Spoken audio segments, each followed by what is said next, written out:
వెంకటేశాయ. గురుర్బ్రహ్మా గురుర్విష్ణుః గురుర్దేవో మహేశ్వరః గురుః సాక్షాత్ పరం బ్రహ్మ తస్మై శ్రీ గురవే నమః. జటిలం చీరవసనం దండకారణ్యవాసినం మునివేషధరం ధ్యాయేత్ అరణ్యే కాండ ఉత్తమే. శ్రీరామచంద్ర పరబ్రహ్మణే నమః. అథ శ్రీమద్ రామాయణే ఆదికావ్యే అరణ్యకాండే పంచదశః సర్గః. తతః పంచవటీం గత్వా నానావ్యాళమృగాయుతాం ఉవాచ భ్రాతరం రామః సౌమిత్రిం దీప్తతేజసం. అగస్త్యుల వారి ఆశ్రమం నుండి బయలుదేరినటువంటి సీతారామ లక్ష్మణులు మధ్యలో జటాయువుని కలిసి, జటాయువు సీతాదేవిని తాను రక్షిస్తాను అని అనగానే రామచంద్రమూర్తి కూడా అలాగే సీతాదేవి రక్షణ భారం నీదే అన్నట్లుగా ఆయనతోటి అని అక్కడ నుంచి ఆ మర్రి చెట్టు దగ్గర నుంచి బయలుదేరి పంచవటి తీరానికి వచ్చేశారు. పంచవటికి ఆ పంచవటికి వచ్చిన తర్వాత ఎంతో రమ్యమైనటువంటి ప్రకృతి సౌందర్య శోభతోటి విరాజిల్లేటటువంటి ప్రదేశము. ఇక ఆ ప్రదేశానికి చేరుకుని తతః నానా వ్యాళమృగాయుతం పంచవటీంగత్వా అనేకమైనటువంటి ఏనుగులు, అలాగే అనేకమైనటువంటి సర్పములు, అనేకమైన మృగములు, వీటన్నిటితో కూడినటువంటి పంచవటి ప్రదేశానికి వెళ్ళి రామః సౌమిత్రిం ఉవాచ అని అంటున్నారు. రాముడు సౌమిత్రితోటి, సుమిత్రానందనుడైనటువంటి లక్ష్మణునితోటి ఈ విధంగా అంటూ ఉన్నాడనమాట. ఇక్కడ సౌమిత్రిని అంటే లక్ష్మణస్వామి విషయంలో రామచంద్రమూర్తికి ఉన్నటువంటి ఆ ఆదరణ, లక్ష్మణునికి రాముని యందు ఉన్నటువంటి ఆ సేవాభావన, అవి చాలా అమేయమైనటువంటివి. ఇవి ఇంత అని చెప్పి వాటికి కొలమానాలు ఏమీ లేవు. అందుకనే లక్ష్మణస్వామి అరణ్యవాసానికి బయలుదేరుతుంటే సుమిత్రాదేవి చెప్పింది కదా, రామం దశరథం విద్ధి మాం విద్ధి జనకాత్మజాం అయోధ్యామటమీం విద్ధి అని చెప్పి అంటూ రాముడిని దశరథ మహారాజుగాను, సీతాదేవిని నన్నుగానంటే తల్లిగాను, అడవిని అయోధ్యానగరముగా భావిస్తూ సుఖంగా వెళ్ళిరావయ్యా అని లక్ష్మణుడికి చెప్పింది కదా. అందుకనే ఇక్కడ లక్ష్మణుడు ఆ పంచవటికి వచ్చినప్పుడు చాలా ఆనందంగా కనిపిస్తూ ఉన్నాడు. రాముడు కూడా ఆ ప్రకృతి సౌందర్య శోభను చూస్తూ ఎంతో ఆనందంగా ఉన్నాడు. అందుకనే లక్ష్మణుడితో ఇలా అంటూ ఉన్నాడు, ఎలాగా దీప్త తేజసం అని అన్నారు. మనకంత ఆనందంగా ఉన్నాడనే విషయం ఎలా తెలుస్తుందంటే ఈ పదం ద్వారా తెలుస్తూ ఉన్నది. దీప్త తేజసం, తేజస్సు మరింత పెరిగినటువంటి వాడై ముఖంలో ఆ వర్చస్సు, ఆనందము బాగా ప్రస్ఫుటంగా కనిపిస్తూ ఉన్నదన్నమాట. ఎందుకు అంటే పంచవటికి వచ్చేసాం, ఇక ఇక్కడ నివాసం ఉంటాం కావున ఇక నుంచి రాముడిని ప్రతినిత్యము కూడా సేవించవచ్చును.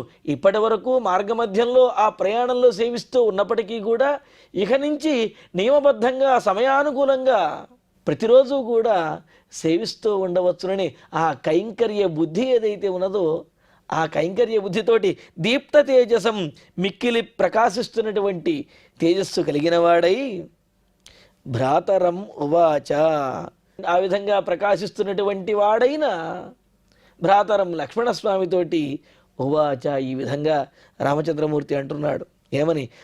ఆగతాస్మ యథోద్దిష్టం అముం దేశం మహర్షిణ అయం పంచవటీ దేశ సౌమ్య పుష్పిత పాదపః. సౌమ్యమైనటువంటి గుణములు కలిగిన ఓ లక్ష్మణ, అంటే లక్ష్మణస్వామిలో ఎంతటి క్రోధము, ఆవేశము, పరాక్రమము ఇవన్నీ ఎన్ని ఉన్నప్పటికీ, ఆవేశం ఎన్ని ఉన్నప్పటికీ కూడా రామచంద్రమూర్తి వద్ద మాత్రం ఎప్పుడూ సౌమ్యంగానే ఉంటాడు. మరి ఆయనకి ఎప్పుడు కోపం వస్తుంది? రాముడికి ఏదైనా ఇబ్బంది కలిగినది అంటే లక్ష్మణస్వామి కోపాన్ని ఆపటం ఎవరి తరం కాదనమాట. ఆపాలి అంటే రాముడే ఆపాలి ఆ కోపాన్ని కూడా. అయితే రాముని దగ్గర ఎప్పుడూ కూడా సౌమ్యంగా ఉంటాడు కావాలని ఆ విషయాన్ని గుర్తు చేస్తూ సౌమ్యుడైనటువంటి ఓ లక్ష్మణ, మహర్షిన యథోద్దిష్టం, అగస్త్య మహర్షి ఏ విధంగా అయితే మనకు తెలియజేశారో, ఏది నివాసయోగ్యమైనటువంటి స్థలం అని చెప్పి పంచవటిని నిర్దేశించారో వారు చెప్పిన విధంగా అమం దేశం ఆగతాస్మ, ఇదిగో ఈ పంచవటి ప్రదేశానికి మనం వచ్చేసాము. చూడు ఎంత బాగుందో. పుష్పిత పాదప, పుష్పించినటువంటి వృక్షములతోటి, ఆ వృక్షములన్నీ కూడా పువ్వులతో ఆహ్వానిస్తున్నట్లుగా ఎంతో సౌమ్యంగాను అదేవిధంగా ఎంతో ఆనందకరంగా కనిపిస్తున్నాయి. కావున వారు చెప్పినటువంటి గుర్తులు, వారు చెప్పినటువంటి ప్రకృతి సౌందర్య శోభ అదంతా కూడా ఇక్కడ కనిపిస్తూ ఉన్నది. కావున వారు చెప్పినటువంటి ఈ ప్రదేశానికి పంచవటికి మనం వచ్చేసాము. సర్వతశ్చార్యతాం దృష్టి కాననే నిపుణోహ్యసి ఆశ్రమ కతరస్మిన్నో దేశే భవతి సమ్మతః. మరి ఇక్కడ ఇంకేం చెయ్యాలి అంటే మనం ఒక పర్ణశాలను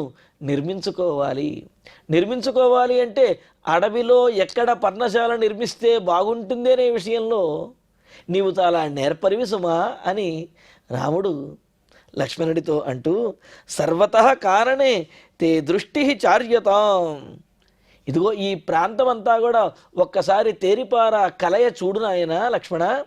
ఎందుకంటే త్వం నిపుణః అసి, అడవిలో ఎక్కడ నివసించాలి, ఎక్కడ మనం పర్ణశాలను కుటీరమును నిర్మించుకోవచ్చు అనే విషయాన్ని నిర్ణయించడంలో నీవు చాలా నేర్పరివి, అంతే కదా. చిత్రకూట ప్రాంతానికి వెళ్ళినప్పుడు కూడా అక్కడ కూడా లక్ష్మణస్వామి చక్కటి కుటీరాన్ని పర్ణశాలను ఏర్పాటు చేశారు. చాలా యోగ్యంగా ఉన్నది. ఆ పర్ణశాలలో వారు అక్కడ కొంతకాలం ఉన్నారు కదా. అందుకని మరి పర్ణశాల నిర్మించడానికైనా, పర్ణశాల నిర్మించే ప్రాంతాన్ని నిర్ణయించడానికైనా, నివాసయోగ్యమైనటువంటి స్థలాన్ని ఎంచటానికైనా సరే లక్ష్మణుడు సమర్థుడు, నేర్పరి అనే విషయాన్ని తెలియజేస్తూ, త్వం నిపుణః, నీవు చాలా నేర్పరివి నాయన. అంటే రాజులకు రాజ్యంలో భవంతులు ఎక్కడ కట్టాలి, రాజ్యంలో ఎక్కడెక్కడ ఏ నిర్మాణాలు చేపట్టాలనేది రాజులకు తెలియవచ్చును. కానీ అడవిలో ఎక్కడ నిర్మాణం చేయవచ్చును, అడవిలో ఎక్కడ కుటీరమును నిర్మించాలి, ఎక్కడ ఉండాలి, ఎక్కడ నివసించాలి అనే విషయంలో కూడా లక్ష్మణస్వామికి నేర్పరితనం ఉన్నది అనే విషయాన్ని ప్రత్యేకంగా చెబుతూ, త్వం నిపుణః, నీవు సమర్థుడివి, నేర్పరివి నాయన నువ్వు. కావున కతరస్మిన్నః సమ్మతః ఆశ్రమః భవతి, ఈ ప్రాంతంలో ఎక్కడ మనం నివసించడానికి యోగ్యమైనటువంటి, అనుకూలమైనటువంటి, సౌకర్యవంతమైనటువంటి స్థలం ఎక్కడ ఉన్నది అనేది నీవే నిర్ణయించు, నీవు చూచి నిర్ణయించవయ్యా అని చెప్పి రాముడు లక్ష్మణస్వామితో అంటూ ఇంకా అంటున్నాడు.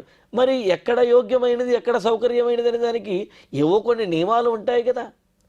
ఏమిటా నియమములు, లేకపోతే దానికి కావలసినటువంటి సౌకర్యములు ఏమిటి ఆ ప్రాంతానికి అనేది కూడా చెబుతూ, రమతే యత్ర వైదేహి త్వమహం చైవ లక్ష్మణ తాదృశో దృశ్యతాం దేశః సన్నికృష్ట జలాశయః.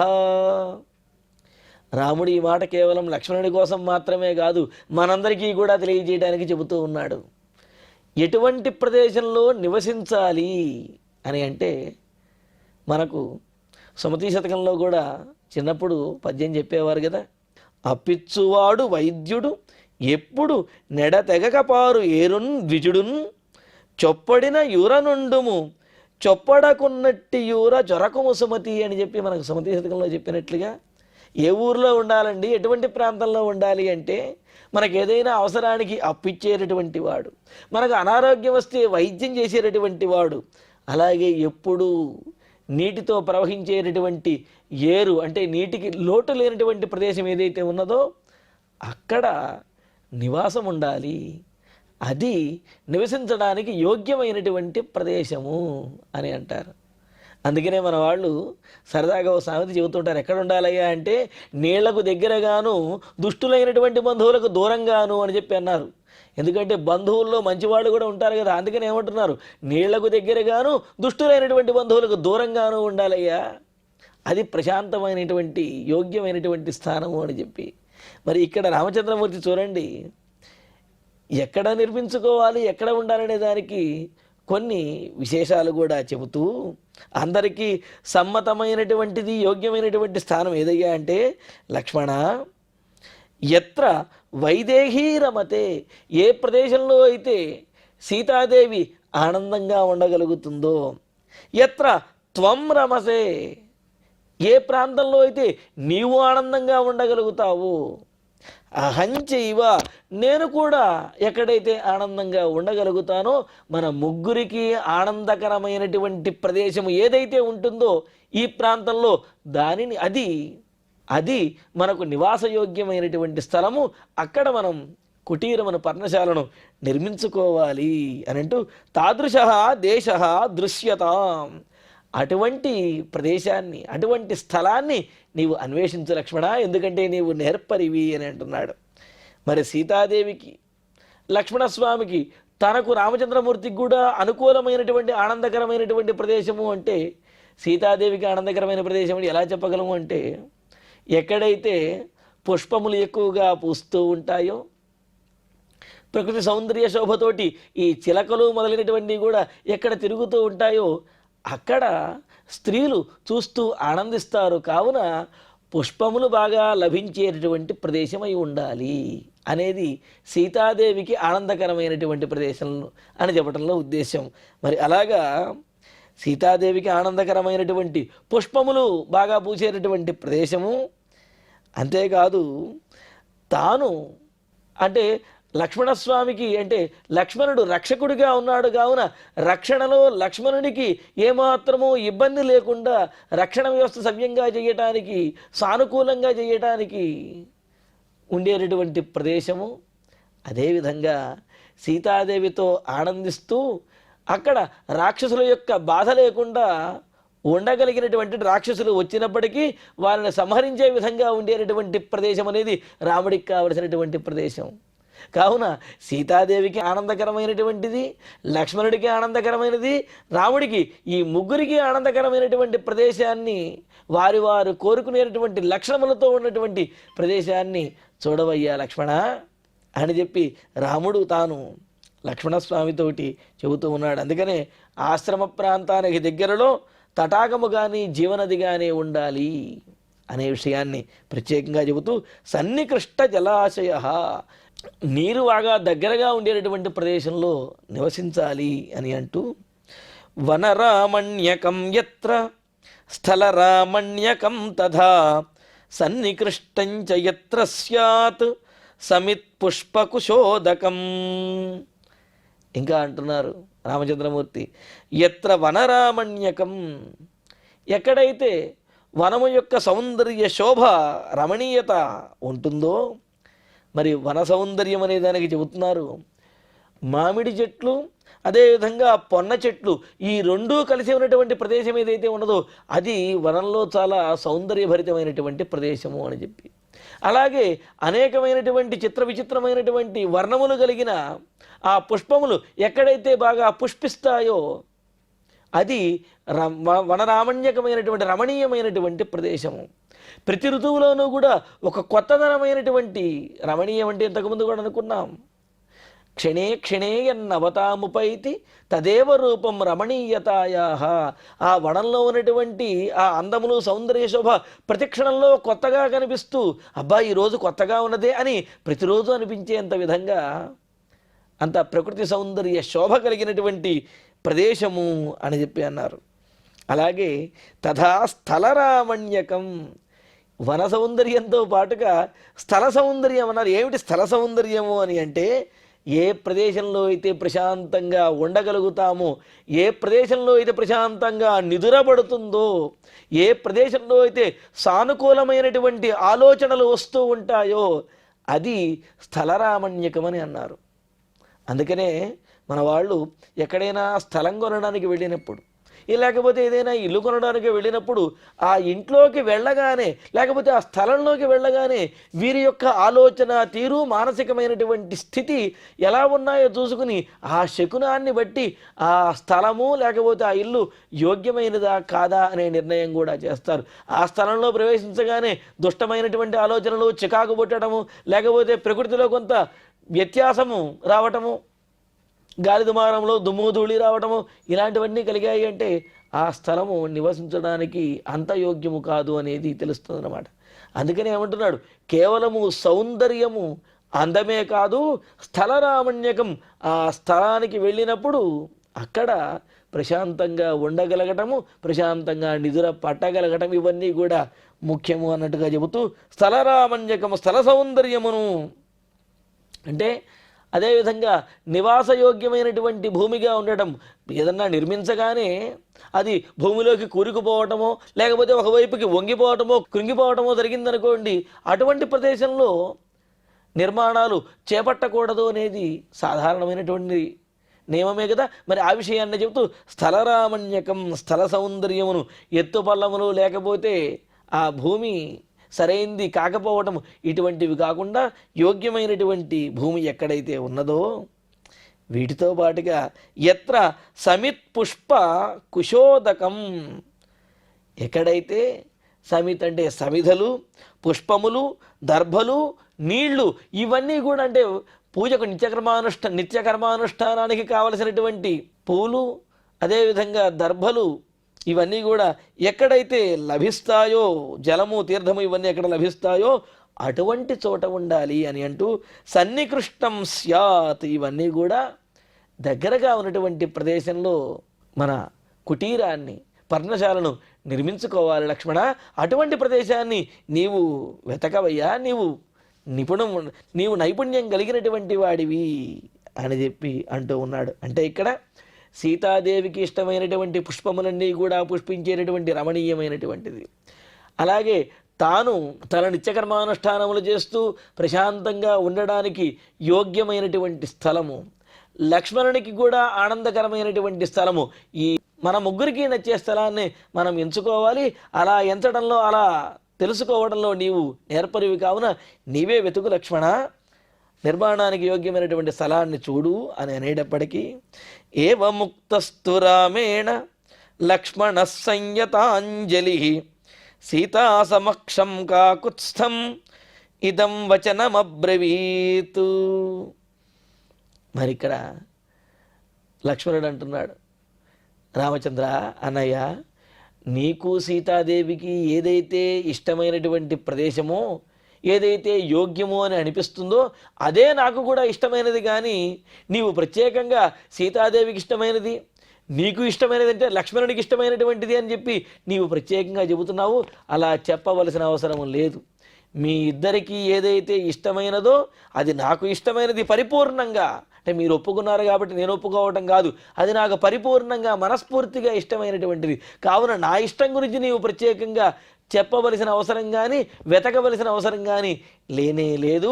మీ ఇష్టమే నా ఇష్టము అని చెప్పి అంటూ ఏవం రామేణ ఉక్త, ఈ విధంగా రామచంద్రమూర్తి ఆశ్రమాన్ని నిర్మించేటటువంటి స్థలాన్ని వెతకమని లక్ష్మణుడితో చెబితే లక్ష్మణ సంయతాంజలి, లక్ష్మణుడు చేతులు జోడించినటువంటి వాడై ఒకంత నవ్వుతూ మరొకింత నన్ను పరీక్షిస్తున్నావా అన్నయ్య అన్నట్లుగా చూస్తూ సీతా సమక్షం, సీతాదేవి సమక్షంలోనే, అంటే ఇక్కడ లక్ష్మీదేవితో కూడి ఉన్నటువంటి నారాయణుడు ఆశ్రయనీయుడు, శ్రీమతే నారాయణాయ నమః అన్నట్లుగా.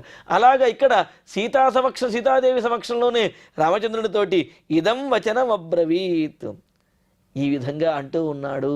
ఎందుకని సీతా సమక్షం అనే విషయాన్ని ప్రత్యేకంగా చెప్పాడు అంటే, అమ్మా నేను అన్నమాట నిజమే కదా, నా ఉద్దేశం అదే కదా, నీవు నమ్ముతావు కదా, ఈ విషయాన్ని రామచంద్ర మా అన్నగారితో చెప్పవమ్మా అని చెప్పినట్లుగా. పైగా అరణ్యవాసానికి బయలుదేరేటప్పుడు లక్ష్మణస్వామి సీతాదేవితో అంటాడు, ఆమె బయలుదేరుతూ ఉంటే రాముడిని సేవించడానికి తాను బయలుదేరుతున్నానన్న విషయాన్ని స్పష్టం చేసింది. స్పష్టం చేస్తే మరి ఒకరిని సేవించడానికి ఒకరు సరిపోతారు కదా, మరి రెండో వారు ఎందుకు అనే ప్రశ్న వస్తుంది. అందుకని చెప్పి లక్ష్మణస్వామి అంటాడు, తవ ఇవ దక్షిణ పాద మమ సవ్యో భవిష్యతి.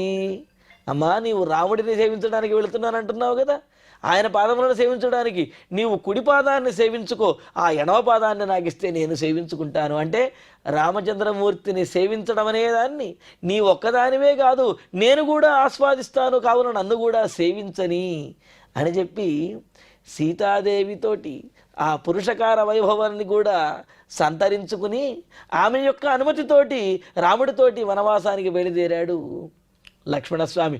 అందుకనే ఇక్కడ కూడా సీతాదేవి సమక్షంలోనే నా ఉద్దేశ్యం ఏమిటో, నా మనసులో ఏముందో నీకు కూడా తెలుసు కదమ్మా, కావున మా అన్నగారితో చెప్పు, మీ ఉద్దేశ్యం వేరు నా ఉద్దేశ్యం వేరు కాదు, మీరు ఏది కోరుకుంటే అదే నాకు ఇష్టము అని చెప్పి అంజలి ఘటించి రామచంద్రమూర్తితో చెబుతూ ఉన్నారు ఇక్కడ. పైగా అంజలి ఘటించి అంటే చేతులొగ్గి అనే విషయాన్ని ప్రత్యేకంగా ఎందుకు చెబుతున్నారు అంటే, ఏ దేవత అయినా సరే, ఎవరైనా సరే అంజలి ప్రథమాముద్ర క్షిప్రం దేవప్రసాదిని అని చెప్పి అన్నారు. దేవతల యొక్క అనుగ్రహం, ఎదుటివారి యొక్క అనుగ్రహం మనకు ఆనుకూల్యం కలగాలి అంటే ఈ అంజలి ఘటించడం అనేది, లేకపోతే ఇలాగా చేతిలొగ్గి నమస్కరించడం అనేది మొదటి ముద్రగా చెప్పారు. అంటే మౌలికమైనటువంటి వ్యవహారం, మౌలికమైనటువంటి భంగిమ ఈ విధంగా అంజలి ఘటించడం. అలాగా లక్ష్మణస్వామి చేతిలొగ్గి రాముడికి నమస్కరిస్తూ ఈ విధంగా చెబుతూ ఉన్నాడంటే ఏమిటి, నీవు అనుగ్రహించాలి, అనుకూలంగా ఉండాలి తప్ప ఇలాగా నాకేదో ప్రత్యేకమైనటువంటి ఇష్టం ఉంటుంది అని అనవద్దన్నయ్యా అని అంటున్నాడు. ఇంకో విశేషం కూడా ఉన్నది ఇక్కడ. జలయతీతి అంజలిహి అని చెప్పి అన్నారు. అంటే జలయతి అంటే ద్రవింపజేసేది అని అర్థం. అకారము విష్ణువాచకం.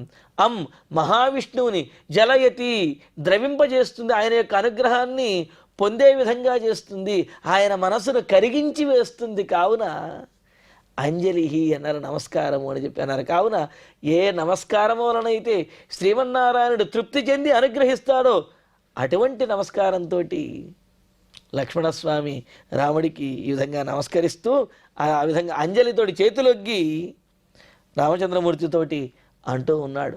మరి రాముడితోటి ఏమన్నాడు లక్ష్మణస్వామి అనే విషయాన్ని తరువాతి ప్రవచనంలో తెలుసుకుందాము.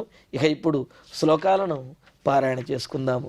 తతః పంచవటీం గత్వా నానావ్యాళమృగాయుతాం ఉవాచ భ్రాతరం రామః సౌమిత్రిం దీప్తతేజసం ఆగతాస్మ యథోద్దిష్టం అముం దేశం మహర్షిణా అయం పంచవటీ దేశః సౌమ్య పుష్పితపాదపః సర్వతశ్చార్యతాం దృష్టిః కాననే నిపుణో హ్యసి ఆశ్రమః కతరస్మిన్నః దేశే భవతి సమ్మతః రమతే యత్ర వైదేహీ త్వమహం చైవ లక్ష్మణ తాదృశో దృశ్యతాం దేశః సన్నికృష్టజలాశయః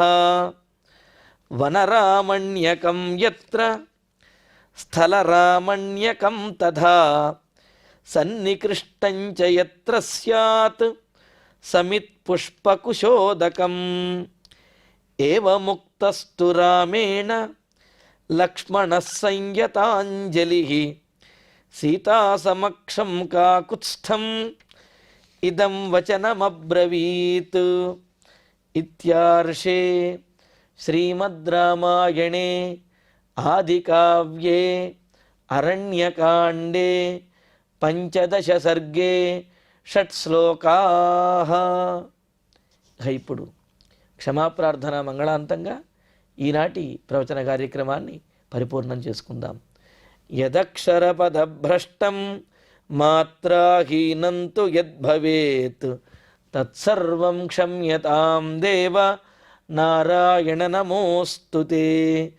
కాయేన వాచా మనసేంద్రియైర్వా బుద్ధ్యాత్మనా వా ప్రకృతే స్వభావాత్ కరోమి యద్యత్ సకలం పరస్మై నారాయణాయేతి సమర్పయామి. శ్రియః కాంతాయ కళ్యాణ నిధయే నిధయేర్థినాం శ్రీవేంకట నివాసాయ శ్రీనివాసాయ మంగళం.